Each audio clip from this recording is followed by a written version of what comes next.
Karena kemarin pun ketika kami mencoba juga di Lingga, itu sebagian masyarakat karena kami bagi menjadi 3 kelompok ya, menjadi tiga atau 4 kelompok begitu. Jadi ternyata 4 kelompok ya. Jadi 2 kelompok ternyata berhasil mengolah pati menjadi gula. Sedangkan 2 kelompok yang lain ternyata tidak berhasil. Jadi pati sagungnya itu malah menjadi semacam papeda begitu ya, kayak adonan papeda. Jadi nanti akan saya jelaskan di mana titik kritisnya di dalam kita membuat gula sagu ini. Oke, selanjutnya untuk tingkat kemanisan ya, tingkat kemanisan dari gula sagu itu karena ini merupakan glukosa dalam bentuk cair, maka dia tidak akan terlalu manis. Berbeda dengan fruktosa maupun juga sukrosa gitu ya. Karena memang glukosa ini kan termasuk dalam karbohidrat yang sederhana ya. Karena ikatannya tidak sekompleks dari fruktosa maupun juga sukrosa gitu, sehingga memang tingkat kemanisannya dia tidak terlalu manis ya, dibandingkan dengan fruktosa maupun juga sukrosa. Jadi nanti teman-teman bisa bandingkan gitu ya. Ketika sudah membuat gula cair sagu, silakan dibandingkan dengan gula pasir.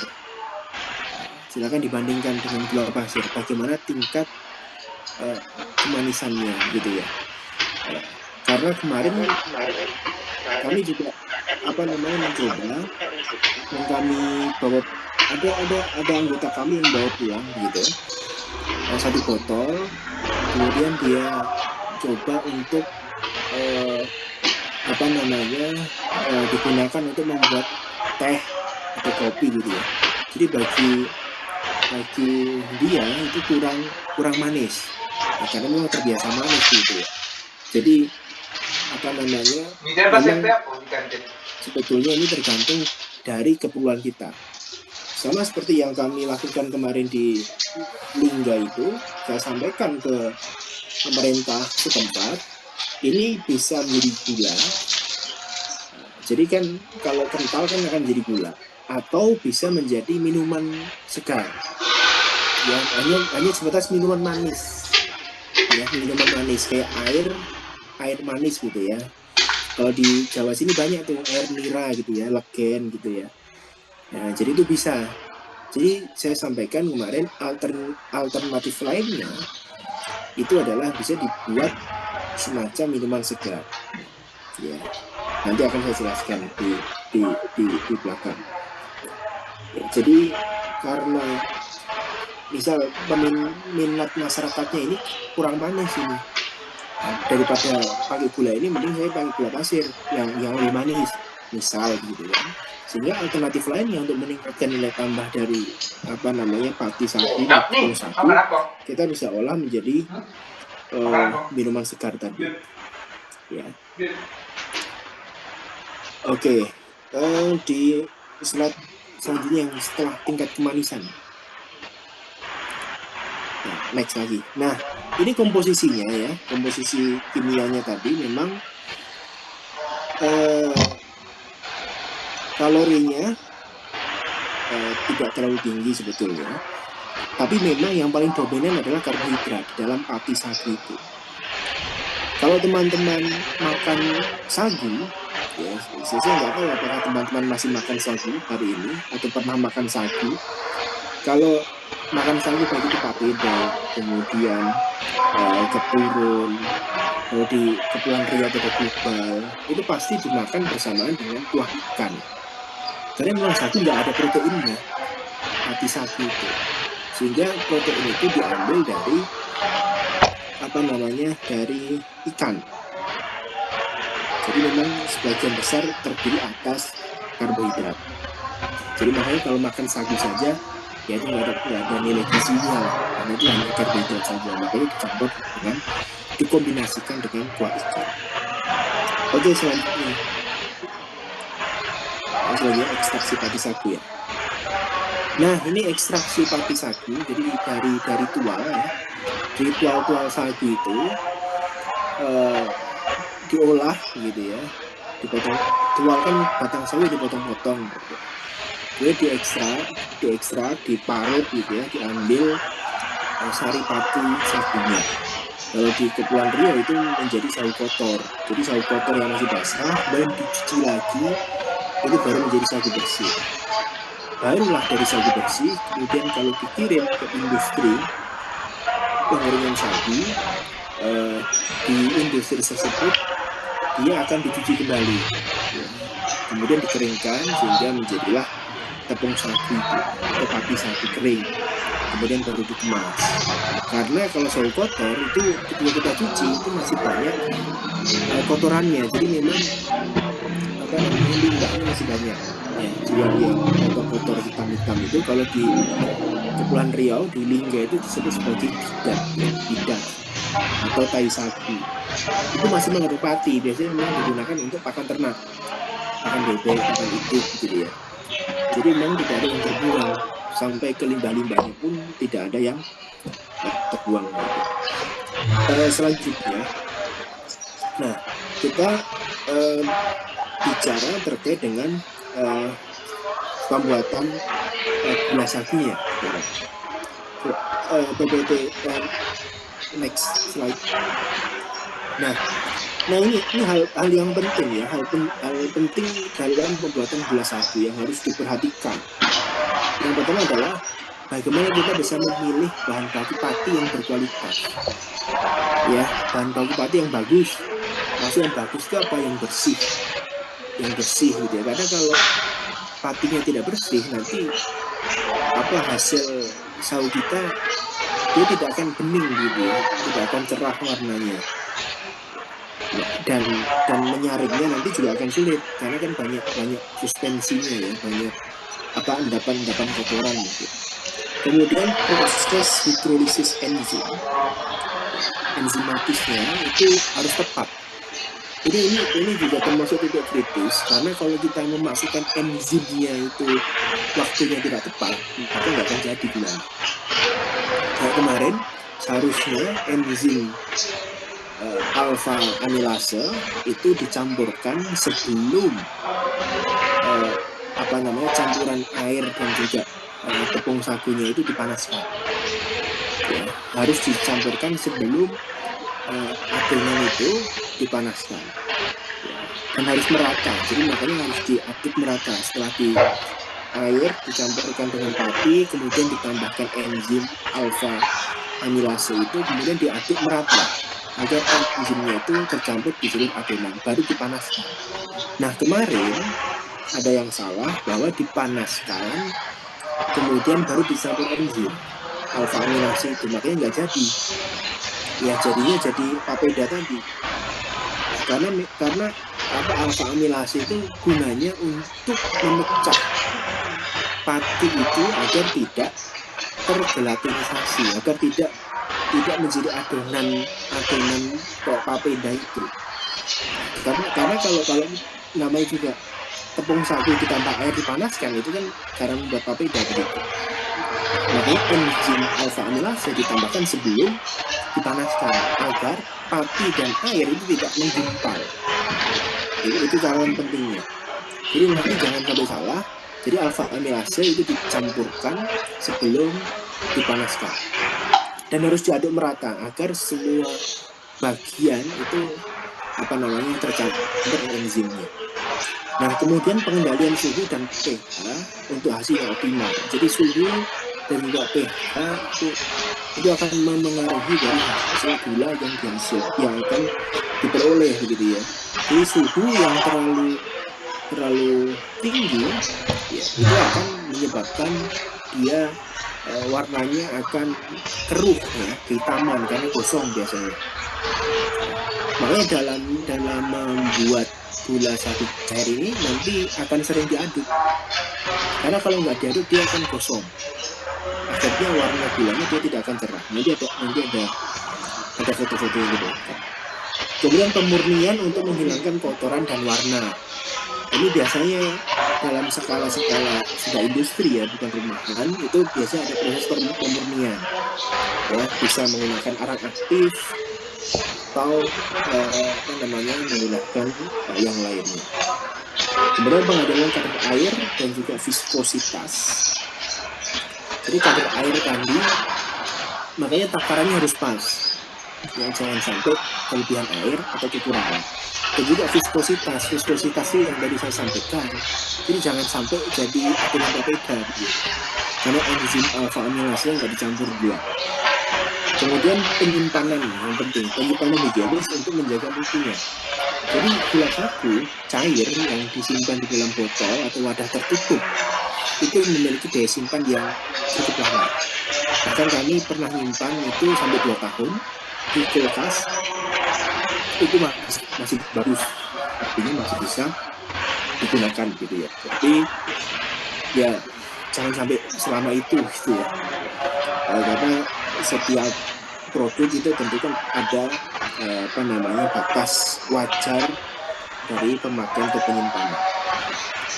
Oke, next. Nah, ini yang penting, bagaimana step by step untuk pembuatan gula sagu. Ya. Jadi pati sagu dan air itu dicampur. Itu saya kasih keterangan. Jadi pencampuran antara pati sagu dan air itu sebesar 1:4. Artinya setiap 1 kilo pati sagu atau tepung sagu itu ditambahkan dengan 4 liter air. Kalau sagunya 2 kilo berarti airnya 8 liter. Kalau sagunya 3 berarti airnya 12 liter. Jadi itu yang sangat penting. Karena apa? Untuk menghasilkan gula cair sagu, jadi 1 kilogram tepung sagu itu akan menghasilkan 1 liter gula cair sagu. Jadi 1:1 hasilnya. Kalau mau lebih manis bisa jadi 1:2. 1 kilogram jadi setengah liter. Itu pasti akan manis. Tapi kalau 1:1 tidak akan terlalu manis. Yang saya sampaikan tadi, kalau kita mau lebih untung misalnya, karena harga tepungnya mahal, kalau cuma dapat 1 liter kan rugi. Jadi bisa kita olah menjadi minuman. Anggaplah 330 ml itu sebotol air mineral yang agak kecil itu kan 330 ml, dijual 5.000. Ya. Itu kita buat minuman. Artinya dari 5 liter kan berarti 1 kilo tambah 4 liter kan berarti kan 5 liter tuh volume itu ya kan, adonannya itu 5 liter. Anggaplah kita jadikan 3 liter agar dia manisnya pas untuk minuman ya, bukan untuk gula. 3 dikali, jadi 3 liter dibagi 300 ml, berarti dapat 10 botol kan, dijual 5.000, berarti 50.000 hasilnya. Tinggal dihitung itu untung atau tidak. Karena kemarin ketika kami melakukan kegiatan pembuatan gula sagu itu kami hitung, adalah kalau kita bikin ini untung atau tidak, atau jangan-jangan costnya lebih tinggi dibandingkan dengan harga jualnya gitu ya. Karena harga gula di sana 18.000. Kalau harga gula sagu itu bisa 15.000, tentu kan orang akan mau beli gitu ya, dibandingkan gula pasir yang 18.000. Jadi apakah bisa kita HPP-nya itu di bawah 15.000. Nah, kemudian setelah dicampurkan air dan patinya, kemudian ditambahkan enzim.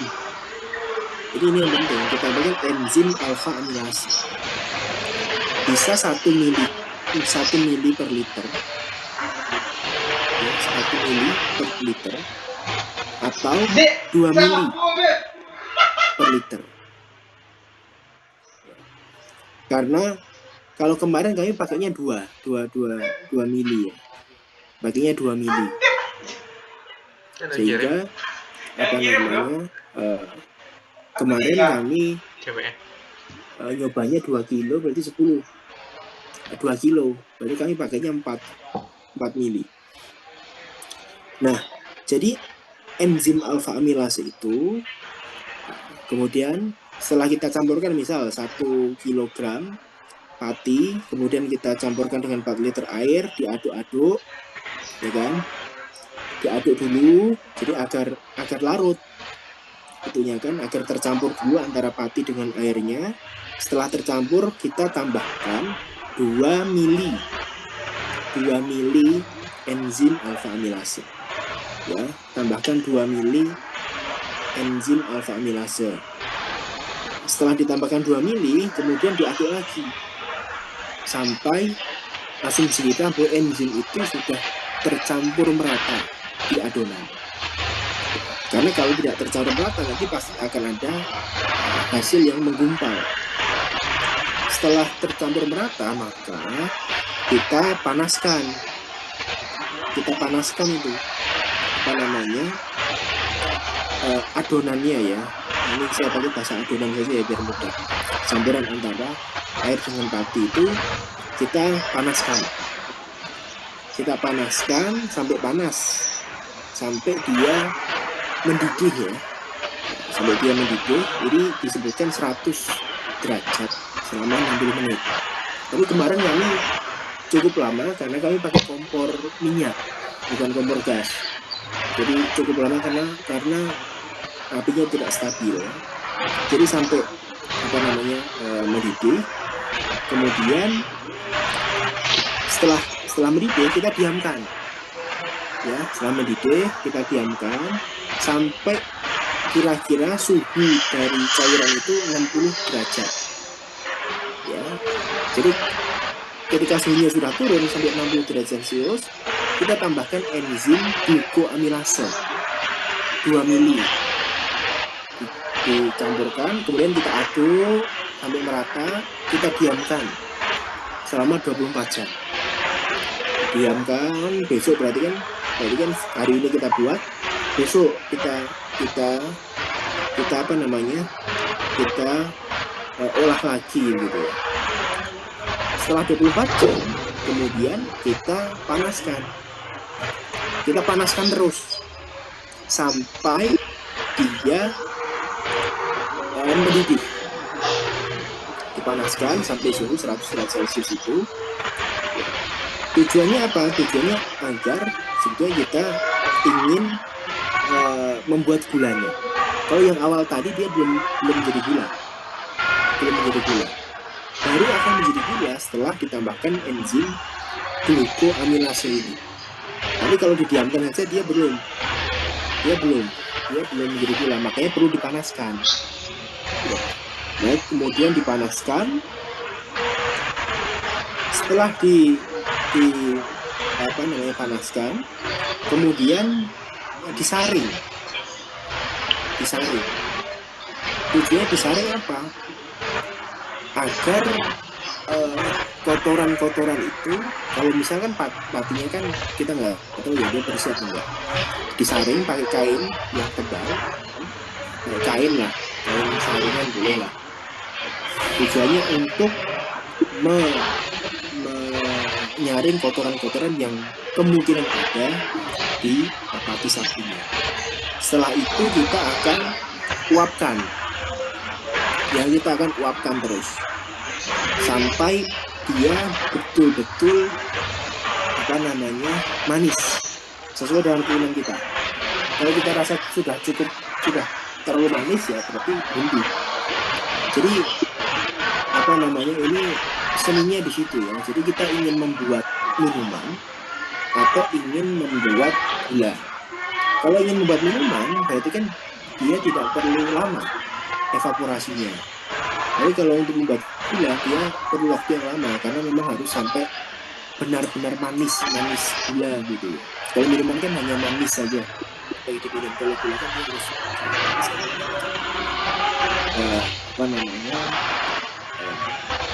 komponen yang lainnya. Nah, untuk pemanasan yang tadi, yang sebelum penyaringan, itu dilakukan ketika kita menggunakan arang aktif. Arang aktif itu biasanya digunakan oleh industri gitu ya. Kalau skala rumah tangga, itu tidak perlu. Kita yang simpel-simpel saja lah. Jadi setelah dicampur dengan glukoamilase tadi, kan kita diamkan selama 24 jam atau 1 hari. Nah, kemudian hari berikutnya kita saring. Ya, kita saring, kemudian setelah disaring kita panaskan. Setelah kita saring, kita panaskan untuk menghasilkan gula sapi. Jadi pada intinya adalah yang titik krusialnya itu di awal sebetulnya penambahan enzim alfa amilase. Enzim alfa amilasenya ini telat, setelah kita panaskan dulu ditambah enzim alfa amilase, maka dipastikan tidak akan jadi gula. Oleh karena itu, tahapan menambahkan enzim alfa amilase sangat penting di dalam pembuatan gula sapi. Jadi alfa amilase itu dicampur secara campuran antara air dengan gula sapi itu dipanaskan. Setelah dicampur alfa amilase, kemudian dipanaskan sampai dia mendidih. Itu didinginkan sampai 40 derajat Celcius. Setelah capai suhu 60 derajat Celcius, enzim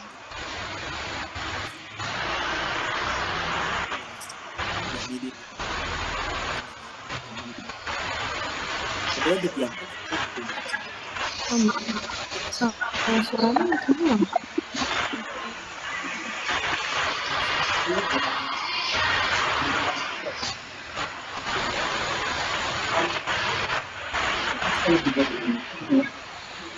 Maaf Pak, suara Bapak nggak kedengaran Pak.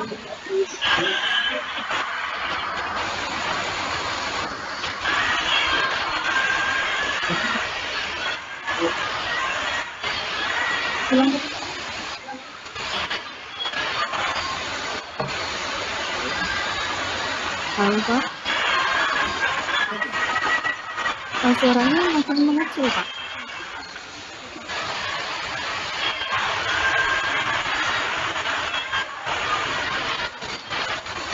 yang lain juga terdengarnya kecil ya? Iya Pak, suaranya tiba-tiba mengecil Pak. Oh gitu ya. Sekarang sudah jelas.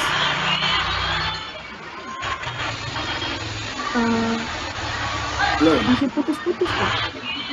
Putus-putus ya? Ini jadinya itu apa? Iya.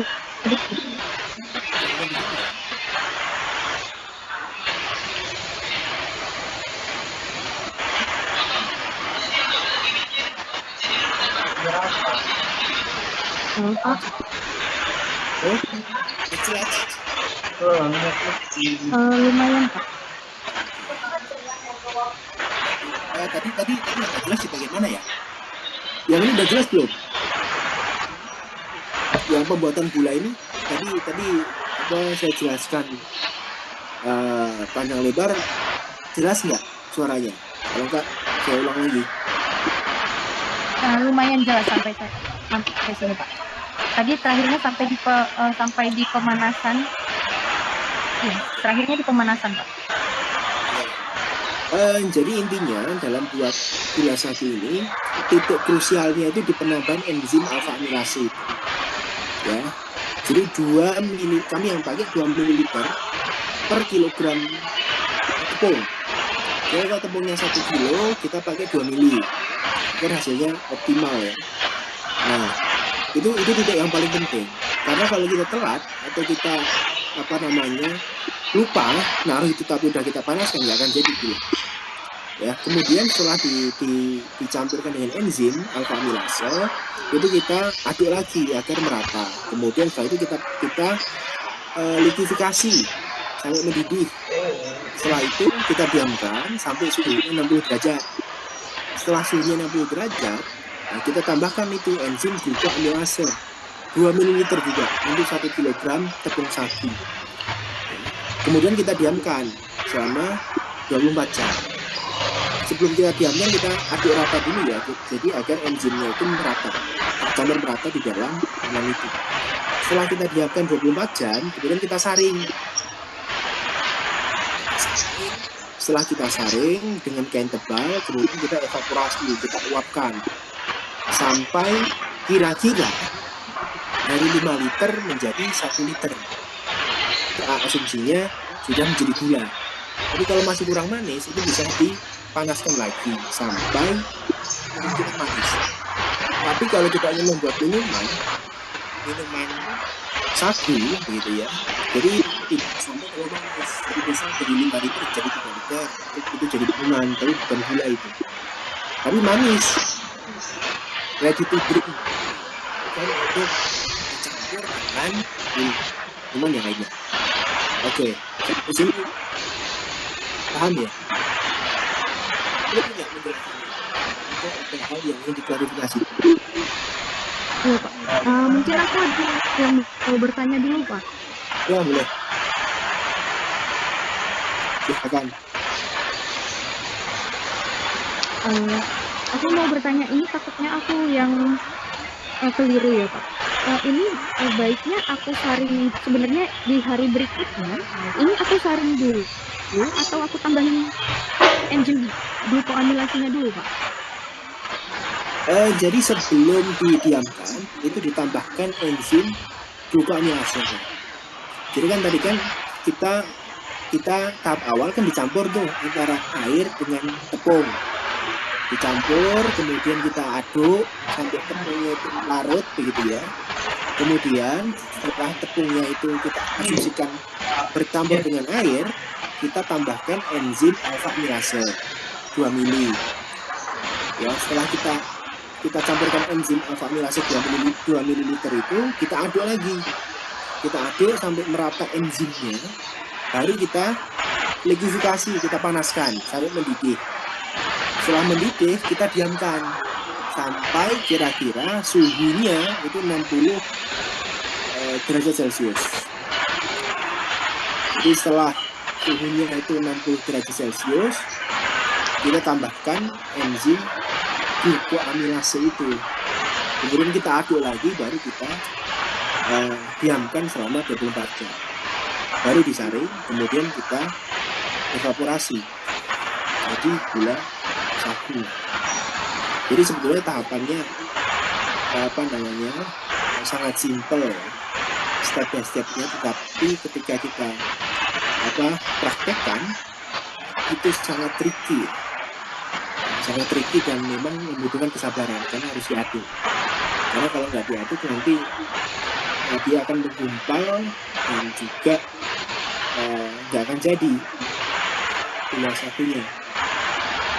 Karena kita ingin gula sagu yang kita hasilkan misal warnanya cantik gitu ya, warnanya bagus, warnanya bening gitu, sehingga pengaduk itu sangat penting, sangat krusial gitu. Karena kalau nggak diaduk ini kosong, warnanya bisa kecoklatan nanti itunya gula sagunya. Apalagi kalau misal kita nyaringnya juga tidak bersih. Nanti kan ada suspensi kotoran begitu ya, yang nempel di pati, ini akan ikut di dalam hasil dari gula sagu kita. Oke, itu clear nggak penjelasannya? Atau terlempar tadi? Udah jelas Pak. Mungkin aku mau nanya lagi Pak. Boleh. Aku banyak pertanyaan Pak.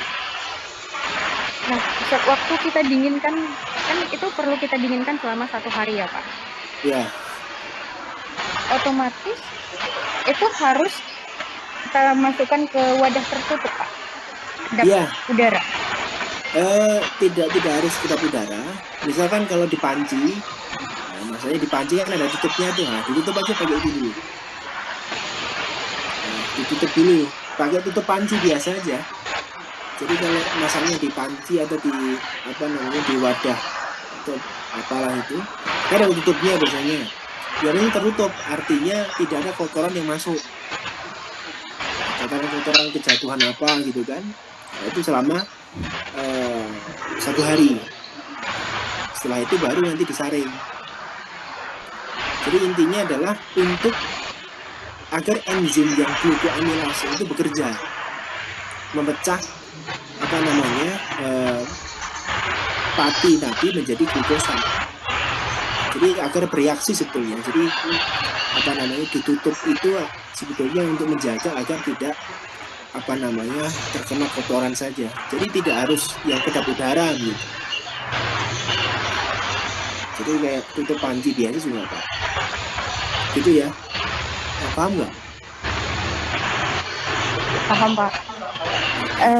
Dan ini aku nggak salah kan Pak, soalnya aku buat bahwa perbandingannya yang glukoamilase itu 2 banding 1 kilogram pati ya Pak? Iya. Jadi semua enzimnya kemarin itu kami pakai 2 mili per 1 kilogram pati. Atau 1 liter pati juga sama. Oh ya. Berarti keduanya ya Pak? Kedua enzim? Iya. Kalau mau pakai dua semua. Kalau mau pakai satu semua. Jadi kemarin kami pakai 2 mililiter per kilogram pati yang digunakan. Karena itu sangat penting ini, lalu ini Pak, saya mau bertanya. Kan sana itu minim banget listrik. Iya. Otomatis mereka tidak memiliki kulkas. Tadi seperti yang Bapak bilang bahwa gulanya bisa tahan hingga 2 tahun apabila masuk ke freezer, refrigerator. Berarti kalau misalnya dia hanya di wadah tertutup itu gimana Pak? Kira-kira jangka panjangnya itu bertahan kira-kira berapa lama ya Pak? Kalau di suhu ruang, ya, di suhu ruang itu kalau dia tertutup rapat, kita maksudnya nutupnya bagus gitu ya, nggak asal kebuka aja, itu bisa 3-6 bulan. Bisa 3-6 bulan. Jadi memang apa namanya itu sangat penting sekali. Jadi makanya nyimpennya itu juga harus bagus ya, maksudnya nutupnya. Sama halnya dengan gula, karena ini gulanya sama gula-gula berbasis palma ya, berbasis tanaman palem-paleman. Sama halnya dengan gula aren. Gula aren yang sudah gula yang keras itu kalau kita apa namanya simpan di apa suhu ruang dengan wadahnya terbuka, pasti juga akan mencair. Dia akan mencair dan rusak. Itu memang sifatnya begitu gula-gula palma itu. Jadi kalau di suhu ruang wadahnya harus tertutup rapat, itu bisa disimpan 3-6 bulan begitu ya. Kemudian kalau kemasannya itu kita kan ada kalau kita cuma ngemas biasa di botol kemudian ditutup saja itu 3-6 bulan. Kemudian kalau kita kemasannya pun kita pasteurisasi ya, atau kemasan yang bagus banget, yang higienis sekali, itu bisa 6-12 bulan. Ya, sedangkan kalau di kulkas itu ya rata-rata kita 1-1,5 tahun lah amannya gitu ya, walaupun 2 tahun kemarin masih aman. Oke. Begitu ya. Oh ya baik Pak. Oh ini lagi Pak. Berarti saya bisa beli tepung langsung kan Pak? Tepung Bisa. sagu langsung dari masyarakat. Iya Pak. Kalau masyarakat sudah ada yang ini, ya bisa beli aja dari masyarakat, kemudian dicoba di situ. Asalkan ya tadi tepungnya ya kita pilih yang bersih lah tepungnya lah, karena nanti kita akan kesusahan ketika nyaring nanti banyak kotorannya. Nah ini kan gambar ini kan step by stepnya ini. Walaupun nuangin enzimnya kan tidak ditampilkan gitu. Jadi yang paling penting adalah harus ditimbang ya, karena memang harus proporsional perbandingannya. Kalau satu patiknya harus 1 kilo, kemudian airnya berarti harus 4 liter. Tuh. Nah kira-kira begitu ini tahap-tahapannya. Jadi setelah disakarifikasi dicampur glukoamilase tadi, dia harus disaring selama 24 jam kan didiamkan, setelah itu disaring. Setelah disaring, nah hasil saringan itulah yang akan diuapkan, dievaporasi, barulah nanti jadi gula cair sagu itu. Oke, begitu ya. Terus ini soal evaporasi nih Pak. Mungkin saya masih kurang paham Pak soal evaporasinya. Ya, jadi evaporasi itu kita uapkan. Jadi kan kita sudah saring gitu kan. Yang tadi kira-kira misal 5 liter kan, kemudian kita uapkan. Kita panaskan terus. Kita panaskan sampai dia manis. Sampai dia manis.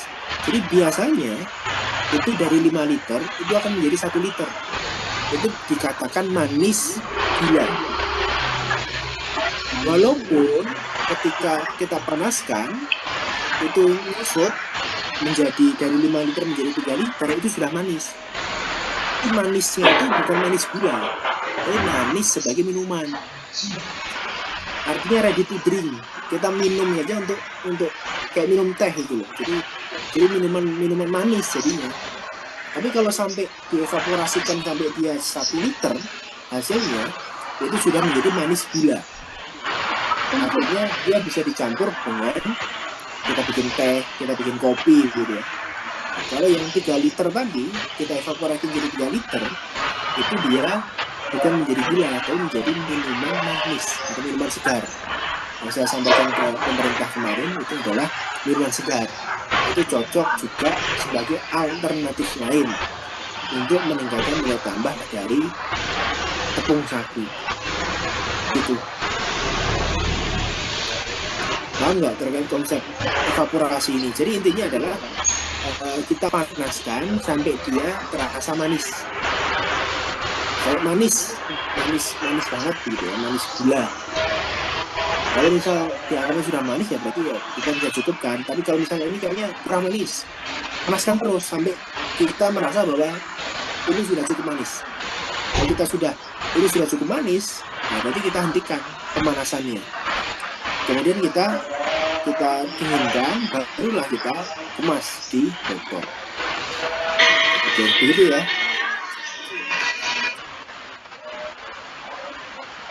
Oh, berarti evaporasinya tidak sama dengan penyulingan, ya? Tidak. Beda. Kalau penyulingan kan uapnya yang kita ambil. Kalau penyulingan kan uapnya yang kita manfaatkan kan, kita ambil. Kalau evaporasi kan kita uapkan airnya. Jadi yang terjadi adalah gulanya tadi. Jadi ketika kita panaskan, jadi evaporasi itu bahasa mudahnya kan pemanasan ya. Jadi kita panaskan gitu terus nanti akan susut tuh. Artinya airnya kan akan menguap. Sisa gulanya saja kan. Itu peran dari glukoamilase tadi yang dia memecah pati menjadi glukosa. Jadi yang diuapkan itu airnya. Gitu. Jadi dipanaskan saja. Jadi bahasa mudahnya dipanaskan lah. Setelah kita saring dipanaskan sampai terasa manis. Setelah kita rasa cukup manis, berarti kita hentikan pemanasannya. Kompornya dimatikan, kita diamkan sampai dia tidak panas atau dingin, barulah kita kemas di botol. Oke, gitu. Clear nggak?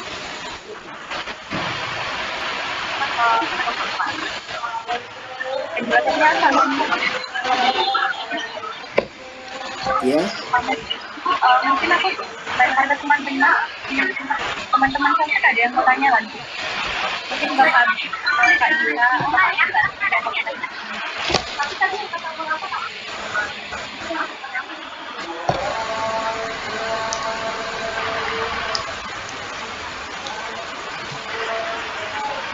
Oke, mungkin bisa di next slide aja ya. Ini saya selesaikan dulu semuanya. Nah, ini cuma gambar-gambar. Ya ini di industri ini. Ya, kemudian next slide, ini yang saya jelaskan tadi yang di atas sebetulnya. Nah, ini kan sistem-sistemnya kayak gini. Kemudian ini kan udah di pabrik, jadi udah mesin semua. Selanjutnya, nah ini yang penting. Jadi penyaringan gula cair sagu ini. Jadi warna dan tingkat kemanisan gula cair sagu dipengaruhi oleh penyaringan dan pemanasan. Jadi kombinasi penyaringan yang baik dan pengaturan suhu pemanasan yang tepat akan menghasilkan gula cair sagu dengan warna yang lebih jernih dan tingkat kemanisan yang sesuai dengan mutu yang kita inginkan. Jadi itu kan beda-beda tuh, 1, 2, 3, 4. Jadi apa namanya, satu itu dia sebelum disaring, dia nggak disaring, jadi kayak gitu tuh gulanya. Kemudian kalau kita panaskan, jadi semakin kita panaskan dia warnanya pasti akan semakin apa namanya, kuning ya, putih kekuningan gitu ya, putih kekuningan rasanya.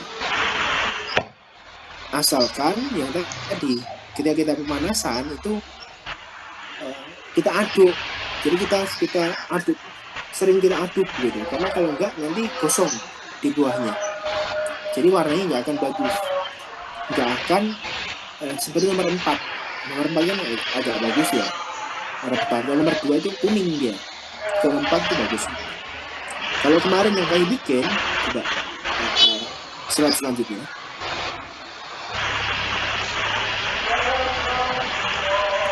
Nah ini dulu deh, titik kritis produksi atau pembuatan gula cair tadi. Jadi tahap kritisnya itu sebetulnya adalah di penyaringan enzim tadi, ya, di penyaringan enzim, di likuifaksi dan juga sakarifikasi. Jadi jangan sampai ya kita telat ngasih enzimnya. Kemudian di deskripsinya itu kan tangki pemanasan dilengkapi dengan pengaduk.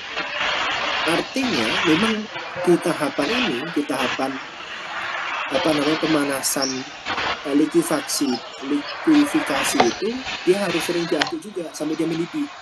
Karena kalau nggak gitu nanti hasilnya jelek, kan gosong, enggak hasilnya jelek. Makanya kalau ada di Jakarta sudah ada yang buat alat untuk membuat gula cair sagu ini, jadi di pancinya itu sudah ada pengaduknya, jadi dia akan muter terus, dan juga dilengkapi dengan mengatur suhunya. Jadi kalau suhunya sudah misal 100 derajat, dia akan apa namanya menyesuaikan gitu pemanasannya sampai dipertahankan segitu. Nah, karena kalau nggak diaduk nanti akan gosong dan hasil gulanya akan jelek. Jadi penyaringan itu juga tahapan krusial, karena apa? Kalau penyaringannya kurang, nanti kotorannya juga akan masuk ke dalam apa namanya gula kita. Makanya sangat penting kain yang tebal dan rapat itu. Kemudian di tahapan evaporasi atau penguapan itu bagaimana caranya agar kita menguapkan, ini kan disampaikan dengan penguapan dengan suhu yang rendah dan mampu mengekang gula itu antara 60 sampai 70 derajat Celcius. Artinya sebetulnya suhunya harus stabil. Kemarin itu kami nggak stabil karena pakai kompor minyak, di sana nggak ada kompor gas.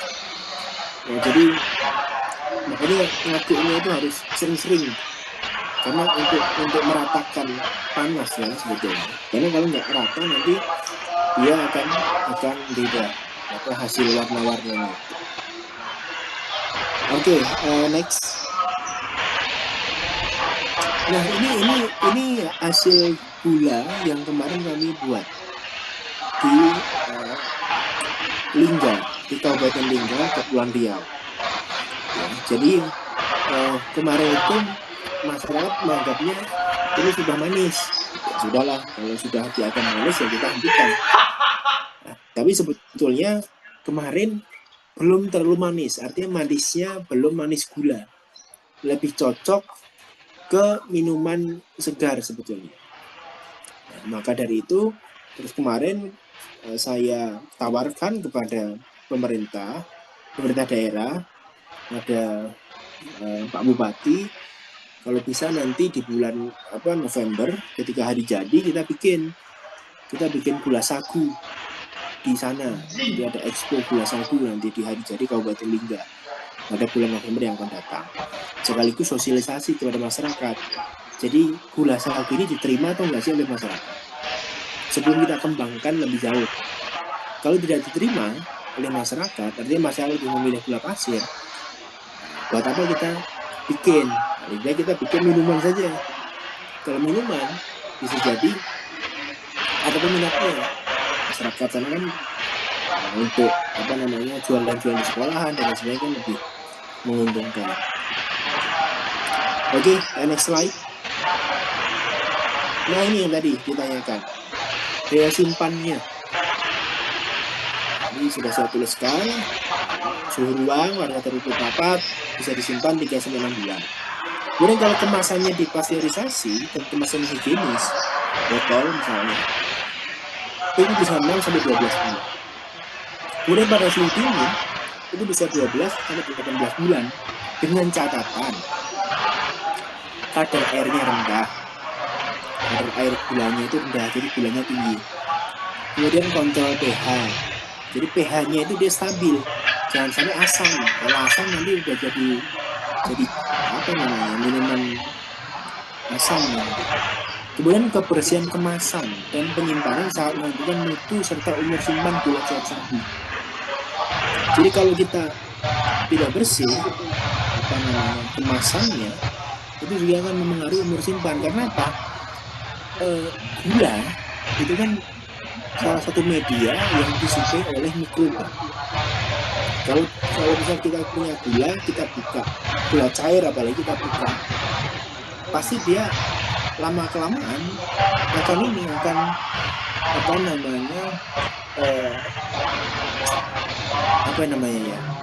jadi kalau kita nyimpen nira aren, saya pernah nyimpen itu nira aren, setelah saya buka lama, kemudian saya tutup lagi, saya diamkan di suhu ruang, dia lama-lama akan kembung gitu botol plastiknya itu, kemudian bergas ketika dibuka. Itu berarti ada bakterinya dan mikrobanya sudah tumbuh. Itu sangat penting sekali, karena yang cair-cair ini sangat riskan sekali ada terkontaminasi mikroba kalau disimpannya tidak bagus. Jadi kalau gula harusnya kan sudah habis ya, dimanfaatkan. Oke, selanjutnya. Nah, jadi tantangannya apa sih bikin gula sagu ini? Tantangannya adalah kualitas sagu. Kualitas patiknya itu bervariasi, macam-macam. Dari airnya ada yang bagus, ada yang udah kering, ada yang masih basah. Kalau masih basah nanti rasanya lain karena dia akan asam biasanya. Ya, kalau tepungnya itu kadar airnya buruk, dia akan asam, cenderung asam. Kemudian teknologi produksinya masih terbatas. Kemudian kontrol mutu dan standar keamanan pangannya belum optimal. Karena belum dikembangkan sehingga standar mutunya itu belum ada begitu. Kemudian umur simpan gula relatif terbatas jika tanpa perlakuan khusus. Salah satunya yang nyimpannya di lemari es. Kalau simpan di suhu ruang, cuma bertahan 3-6 bulan tadi ya. Jadi harus ada perlakuan khususnya. Kemudian pasar dan rantai distribusinya belum berkembang luas karena memang belum dikembangkan gula cair sagu ini. Tetapi kemarin beberapa waktu lalu kebetulan saya beberapa kali ketemu dengan Wakil Menteri Bappenas yang memang beliau ditugaskan secara langsung oleh Presiden Prabowo Subianto untuk mengurus sagu. Jadi salah satu keinginan pemerintah itu adalah kita bisa swasembada tepung untuk mengurangi impor gandum dengan tepung sagu ini, dan juga bisa mengurangi impor gula dengan gula cair sagu ini. Itu salah satu harapannya. Dia ke depan memang gula cair sagu ini peluangnya sangat terbuka untuk dikembangkan. Tetapi ya tadi memang masih terbatas. Enzim kita belum bisa membuat sendiri enzimnya. Jadi enzim yang beredar di pasaran itu kan enzim yang dibeli dari luar kan. Kemudian sebetulnya di Malaysia itu sudah ada teknologi kita bisa bikin gula sagu cair dalam waktu 1 hari ya, jadi sekian jam. Enzimnya beda dengan enzim yang ada di Indonesia. Enzim Indonesia ini kalau tidak salah dia berasal dari Amerika, sedangkan enzim yang di Malaysia itu berasal dari Jerman. Jadi tahun lalu ketika saya ke Kuching, ke Sarawak, kami bertemu dengan salah satu peneliti sagu yang ada di Sarawak, Malaysia itu, dia sudah mengembangkan itu. Dan seharusnya bulan Januari tahun ini ya, yang kemarin itu dia mau ke Indonesia, mau transfer teknologinya, tetapi ternyata tidak diizinkan oleh pemerintah Malaysia membawa enzim tersebut ke Indonesia. Jadi makanya kemungkinan dalam waktu dekat ya kita yang ngalah lah, kita yang akan ke sana, ke Sarawak lagi untuk belajar teknologinya, terutamanya enzim apa yang digunakan. Nah, rencana kami akan membawa enzim itu ke Indonesia dengan bantuan para diplomat. Dengan tas diplomat itu kan nggak akan dicek di bandara. Kita akan teliti di kampus, di lab, di IPB, komponen apa sih penyusun enzim itu, karena beberapa teman kami di ilmu pangan, di biokimia itu bisa membuat enzimnya kalau diketahui komponen apa yang ada di dalam enzim tersebut. Nah, dari tantangan itu solusinya apa? Standarisasi bahan baku sagu ini dari dulu memang sampai hari ini belum bisa dilakukan. Bahan bakunya karena lain-lain hasilnya. Kemudian teknologi tepat guna enzimatis saja pemurnian tadi enzimnya. Kalau 2 hari itu kan kelamaan membuat gula, makanya itu perlu teknologi tepat guna. Salah satunya adalah enzim yang digunakan. Kemudian penerapan SOP higienisitas dan uji mutu secara berkala. Kemudian pasteurisasi dan kemasan food grade untuk memperpanjang umur simpan dari gula cair sagu.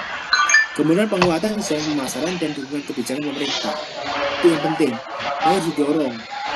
Nah kemarin ketika di Lingga, kalaupun nanti gula sagu mau dikembangkan, kebijakan harus didorong bahwa setiap pegawai pemerintah itu harus membeli gula sekian liter per bulan. Adalah 1 liter atau 2 liter atau 5 liter per bulan dikali sekian ratus orang atau sekian ribu pegawai kan terserap nanti produk dari masyarakat. Oke, selanjutnya. Nah, ini slide penutup ya. Jadi gula cair sagu itu merupakan salah satu bentuk inovasi pengolahan pangan lokal yang mampu memberikan nilai tambah tinggi. Keberhasilannya sangat ditentukan oleh kualitas bahan baku, penerapan teknologi tepat guna, serta jaminan mutu produk.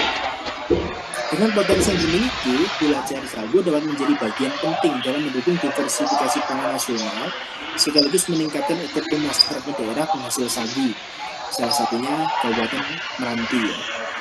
Untuk mewujudkan hal ini, tentu dibutuhkan kolaborasi yang kuat antara petani, masyarakat, industri, akademisi, dan juga pemerintah. Dengan demikian, pengembangan gula cair sagu bukan hanya tentang produk, tetapi juga tentang membangun kemandirian pangan dan juga kesejahteraan bersama. Ya, oke, ini itu yang dapat saya sampaikan. Kalau ada pertanyaan, silakan. Silakan kalau ada yang ingin ditanyakan.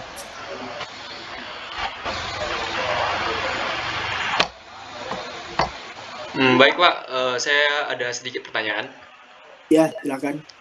Selain pengadukan, pencampuran enzim dan juga suhu tadi, apakah ada hal lain yang harus diperhatikan saat proses pembuatan gula itu berlangsung agar tidak terjadi kegagalan? Ya, sebetulnya tahap-tahap atau titik-titik krusialnya yang 3 tadi. Ya, yang 3 tadi itu titik paling krusial. Sebagus apapun bahan baku, patinya ini udah pati misal tepungnya paling top ini, yang paling bagus tepungnya. Kalau 3 hal itu tidak dilakukan dengan baik, maka akan gagal. Ya kemarin saja yang kami dampingi, yang kami awasi saja sudah sampai kecolongan kok enzimnya telat dimasukkan, akhirnya gagal. Sedangkan yang lain ya sebenarnya sama ngaduknya dan lain sebagainya, ternyata enzimnya telat, akhirnya nggak jadi. Kemudian hal lain selain 3 tadi yang paling penting adalah sebetulnya terkait dengan alat yang digunakan, pancinya itu, alat masaknya, dia stainless atau bukan, kan beda tuh dari segi kemerataan dari panas. Jadi kalau kita menggunakan panci yang biasa, itu kan panasnya tidak merata biasanya. Itu yang juga trikinya di situ. Makanya kembali lagi ke yang tadi, pengadukan itu mutlak dilakukan dengan sebaik-baiknya. Jadi memang yang paling krusial yang 3 tadi itu, saat memasukkan enzimnya jangan sampai terlambat, kemudian pengadukannya sama suhunya. Kalau 3 itu kita lakukan dengan baik, insya Allah. Jadi kemungkinan besar pasti jadi gulanya. Tapi kalau salah satunya ada yang lewat, kalau enzimnya lewat, telat, nggak akan jadi itu. Walaupun kita aduk sebagaimana nggak akan jadi. Tapi kalau enzimnya sudah kita campurkan dengan baik sebelum dipanaskan, tetapi ngaduknya kita tidak terlalu bagus, gulanya tetap jadi, tetapi warnanya akan beda, akan pengaruh di warna saja, tapi gulanya jadi. Jadi untuk menghasilkan gula atau enggak, itu enzimnya yang paling penting, yang alfa amilase tadi. Kalau kita panaskan dulu baru campur alfa amilase, nggak akan jadi itu. Ya, kita akan bikin papeda lah. Kayak kemarin kami malah bikin papeda itu yang adonannya nggak jadi itu. Karena mau gimana yang udah menggumpal lagi kan, nggak bisa. Cuma yang paling penting adalah jangan sampai telat, jangan sampai salah masukin enzim. Jadi alfa amilase dulu dimasukkan, kemudian diaduk merata, baru kita panaskan. Setelah panas, kemudian kita dinginkan sampai suhunya kurang lebih 60 derajat Celcius, kita campur dengan gula amilase 2 mili, kemudian kita aduk merata, kita diamkan 24 jam. Sebenarnya sangat proses simpel itu sebetulnya. Tapi ketika kita buat di lapangan, lalu kita praktekkan, kadang lupa. Saking, apalagi bersama masyarakat kemarin ini, bersama masyarakat kan banyak yang diurusin. Akhirnya yang ini lewat, yang ini lewat, jadi yang lewat, akhirnya 2 kelompok itu nggak jadi gulanya. Ini tuh yang harus saya sampaikan. Semoga menjawab. Oh, oke, baik, Pak. Kemudian ada satu pertanyaan lagi, itu kan ada tahap evaporasi tuh. Nah, Yeah. Apakah ada alternatif lain selain menggunakan arang gitu, Pak? Nah, kalau kemarin kami tidak menggunakan arang, tidak menggunakan arang aktif. Jadi makanya setelah kita diamkan 24 jam, kemudian langsung kita saring. Jadi langsung kita saring saja, nggak usah kita panaskan dengan arang aktif. Jadi makanya setelah 24 jam didiamkan, langsung kita saring.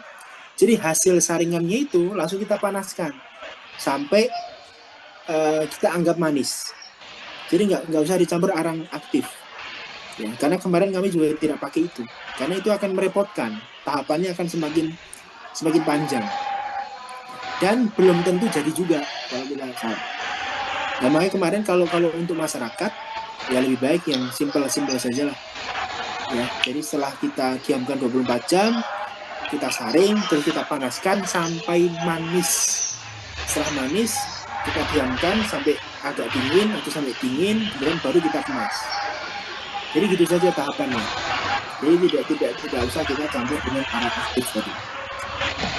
Gitu ya. Sebenarnya aktif hanya untuk ini saja sih, untuk apa namanya memisahkan kotoran-kotoran itu sebelum kita saring. Gitu ya. Oke, baik, terima kasih Pak. Aku mau nanya Pak, takut keliru, soalnya Ya. takut keliru lagi Pak. Berarti ini setelah didiamkan 1 hari, baru kita masukkan glikoaminasenya Pak? Atau kita saring dulu? Aku masih kayaknya terbalik di situ ya Pak.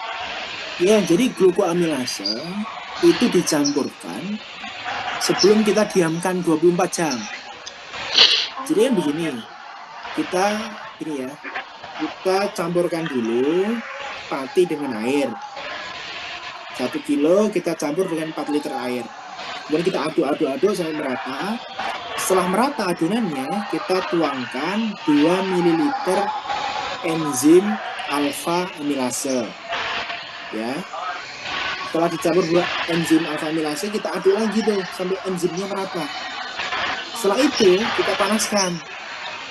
Kita panaskan adonan itu sampai dia mendidih. Kemudian setelah mendidih, kita diamkan sampai suhunya 60 derajat. Jadi panas tuh tadi. Kemudian sampai suhunya 60 derajat. Setelah suhu 60 derajat, kita campur dengan enzim glukoamilase. 2 mili. Kita tuangkan 2 mili, kita aduk enzim glukoamilasenya itu di adonan itu. Setelah tercampur merata, kita diamkan 24 jam. Nah, setelah 24 jam baru disaring, setelah disaring baru dipanaskan lagi sampai manis. Setelah itu dikemas. Gitu ya. Masih kebalik-balik nggak? Enggak Pak. Mungkin aku bilang dari catatan aku. Yang pertama itu kita aduk, kita siapkan bahannya. Setelah itu mungkin enggak Pak kalau kami saring dulu tepungnya untuk menghindari adanya kotoran dari tepungnya. Sebetulnya Tidak usah. bagusnya gitu, tapi nggak usah lah, karena kan nanti kan saringannya perlu sekian mes nanti repot lagi nyari saringan tepung nanti. Tapi kalau memungkinkan boleh kan saring dulu gitu. Boleh. Berarti setelah mungkin yang aku bisa enzim alfa amilase ini dicampur dulu, harus sesuai dan tepat waktu sebelum dipanaskan dan diaduk secara merata. Iya. Yang kedua yang aku harus ingat itu adalah harus diaduk terus untuk menghindari glikol. Iya. Lalu saringan harus digunakan saringan yang rapat dan tebal. Selanjutnya, setelah dipanaskan pada suhu 100 derajat, setelah mendidih, kita tunggu setelah suhu turun ke 60 derajat baru bisa dicampurkan glukoamilasenya. Iya. Nah, selanjutnya kami bakalan diamkan selama 24 jam, dan setelah itu kami saring. Iya. Dan selanjutnya kami panaskan lagi sampai 100 derajat, dan mungkin kami tes rasanya apakah udah manis, sudah cukup, lalu kami dinginkan. Betul. Ya, jadi sebetulnya tahapannya kan simpel ya. Tapi nanti pas praktek di lapangannya, nah itu ada harus diingat-ingat itu, jangan sampai ada yang lewat. Oke. Gitu ya, jadi udah ini ya. Kami juga izin besok Pak untuk menghubungi Bapak lagi, soalnya kami akan langsung trial sebelum terjun ke lapangan. Iya, boleh. Silakan saja. Gitu.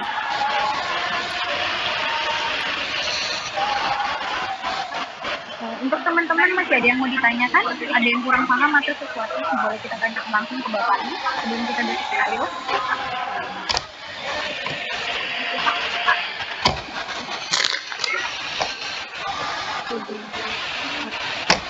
Oh, dari aku cukup sih. Atau dari teman-teman yang lain, mungkin ada yang bisa ditanyakan. Mungkin ini salah satu juga pertanyaan lainnya Pak. Mungkin Bapak ada saran untuk penggunaan sendok yang bakalan kami gunakan, mendingan sendok kayu yang ukat atau sendok besi Pak? Kalau ada yang Tinggal menginap. Stainless dia lebih bagus. Ya. Stainless. Oke, Pak.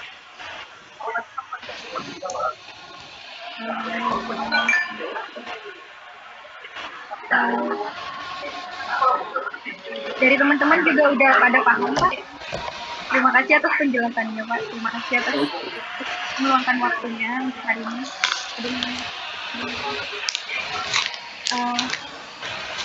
Mungkin balik lagi kami bilang terima kasih Pak udah masuk sebagai pemateri hari ini. Mungkin kita perlu untuk isi dokumentasi. Boleh.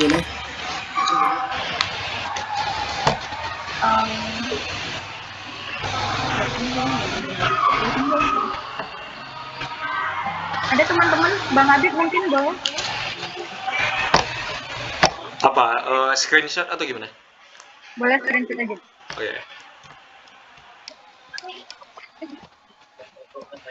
Hitung ya Bang. Ah, ya. 1, 2, 3. Oke.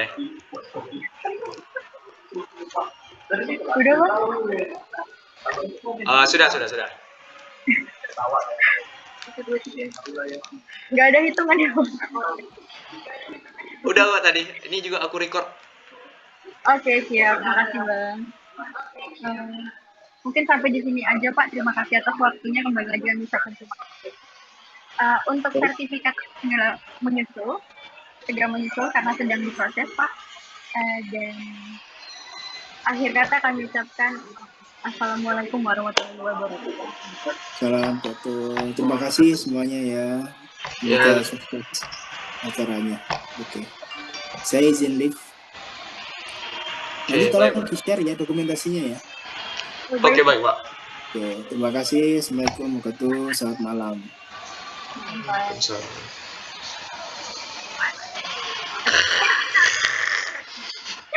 Oh ini kameranya terlalu Oke, ini ada nggak ya suaranya?